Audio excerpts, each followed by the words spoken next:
ડભોઈ શહેરના વિવિધ વિસ્તારોમાં શોભાના ગાંઠિયા સમાન બનેલી પેટીઓ ગમે ત્યારે મોટી જાનહાનિ સર્જી શકે તેવી હતી. સ્થાનિકોમાં રોષ. ડભોઈ શહેરમાં ટેકનોલોજીના બદલાતા યુગ સાથે લેન્ડલાઇન ફોનનો વપરાશ ઘટ્યો છે, પરંતુ તેની પાછળ રહી ગયેલા અવશેષો હવે રાહદારીઓ માટે જીવનું જોખમ બની રહ્યા છે. શહેરના મુખ્ય માર્ગો અને મોહલ્લામાં આવેલી BSNLની ટેલિફોન પેટીઓ હાલ અત્યંત બિસ્માર અને જર્જરિત હાલતમાં જોવા મળી રહી છે. મુખ્ય સમસ્યાઓ અને જોખમો: તૂટી ગયેલા સ્ટેન્ડ. મોટાભાગની પેટીઓ નીચેથી સડી ગઈ છે અથવા તેના લોખંડના સ્ટેન્ડ તૂટી ગયા છે, જે ગમે ત્યારે રસ્તા પર પસાર થતા વાહનો કે રાહદારીઓ પર પડી શકે છે. શોભાના ગાંઠિયા. મોબાઈલ ક્રાંતિ બાદ લેન્ડલાઇન જોડાણ ઓછા થતા પેટીઓ હવે બિનઉપયોગી બની ગઈ છે અને માત્ર શોભાના ગાંઠિયા સમાન લટકી રહી છે.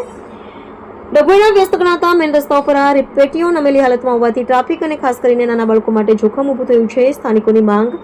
નગરજનોનું કહેવું છે કે આ પેટીઓ હવે કોઈ કામની ન હોય તો BSNL તંત્ર દ્વારા તેને તાત્કાલિક અસરથી હટાવી લેવી જોઈએ. કોઈ મોટી જાનહાનિ કે ગંભીર અકસ્માત સર્જાયા બાદ તંત્ર જાગશે એવો પ્રશ્ન હાલ ડભોઈની જનતા પૂછી રહી છે. રસ્તા વચ્ચે લટકતી લોખંડની પેટીઓ ગમે ત્યારે કોઈનો જીવ લઈ શકે છે.